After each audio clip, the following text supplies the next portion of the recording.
এই মুহূর্তে যেতে চাচ্ছি গুলশান 1-এ, সেখানে আছেন আমাদের সহকর্মী এবং এই মুহূর্তে বিএনপি ভারপ্রাপ্ত চেয়ারম্যান তারেক রহমান গুলশানের বাসা থেকে বের হয়েছেন। সেখানে আছেন আমাদের সহকর্মী শাহিদুজ্জামান সাকিব।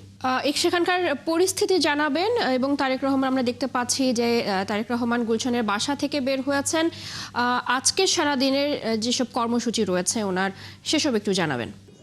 তারেক রহমান প্রথমবারের মতো গুলশানে যে বিএনপি চেয়ারপারসনের কার্যালয় রয়েছে সেটির উদ্দেশ্যে বের হয়েছেন।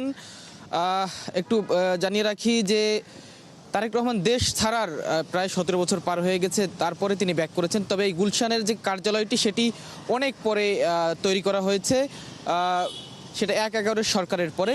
সুতরাং তারেক রহমানের জন্য প্রথমবারের মতো গুলশান কার্যালয়ে তিনি পা রাখতে যাচ্ছেন।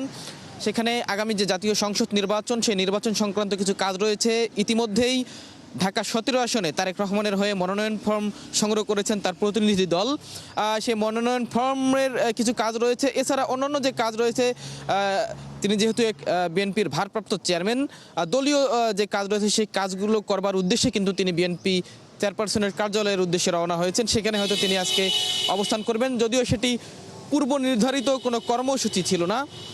সেখান থেকে তিনি এভার কেয়ার হাসপাতালে যাবার একটি সম্ভাবনা রয়েছে। যাবেন কিনা আমরা এখনও নিশ্চিত নই, তবে গেলে আমরা হয়তো আমরা সারাক্ষণ সাথেই রয়েছি, সেটি পরবর্তী খবরে জানাতে পারবো। এখনই তিনি কিছুক্ষণ আগেই তার গুলশানে যে বাসভবন সেটি থেকে বের হয়ে তার জন্য নির্ধারিত যে বুলেট প্রুফ একটি জিপ ছিল গতকালকেও, যেটিতে তিনি বের হয়েছিলেন, সেই বুলেট প্রুফ জিপে চড়ে কিন্তু তিনি গুলশান কার্যালয়ের দিকে রওনা হয়েছেন। আমরাও একটু গুলশান কার্যালয়ের দিকে যেতে চাই, সেখানে তিনি আসলে অন্যান্য কি কাজ সম্পাদন করবেন, কোনো বৈঠকে অংশ নেবেন কিনা, সেসব খবরাখবর একটু রাখবার চেষ্টা করব।